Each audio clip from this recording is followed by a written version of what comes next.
Home makers வீட்டில் இருக்கிற நம்ம கிச்சன் ரொட்டீன்னால ஸ்கின் ஏதாவது ப்ராப்ளம் வருமா அப்படின்னு கேட்குறாங்க. டேய் சமைக்கும் போது ஒரு லவ்வோட சமைக்கணும்டா, அதான் பாதி ருசி. உண்டுங்க, அது இல்லைன்னு சும்மாலாம் சொல்லிட முடியாது, கண்டிப்பாக உண்டு. நம்ம எண்ணெய் தாளிக்கிறதுலேருந்து அந்த மாதிரி பண்ணும்போது வர ஆயிலி ஸ்மோக்லேருந்து வர்ற ஃபேஸில் வந்து அந்த ஆயில் பட்டு அதுவுமே ஆக்னி உருவாக்குறது நடக்க தான் செய்யுது. ஃப்ரீக்வெண்ட்டாக ஹேண்ட் வாஷ் பண்ணுறது, டிஷ் வாஷ் பண்ணுறது, அதனால் கையிலையும் ப்ராப்ளங்கள் வரதான் செய்யுது.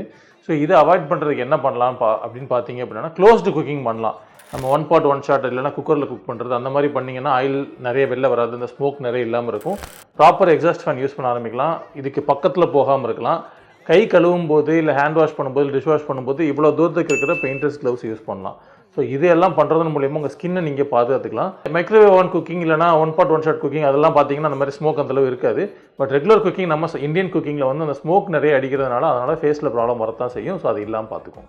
அடுப்புக்குள்ள என்ன பண்ணேள்? விறகு ஈரமா இருந்தது, பட்டுன்னு பத்திக்கிட்டுமேன்னு கொஞ்சம் ஆயில் விட்டேளா? 5 லிட்டர் பெட்ரோல் விட்டு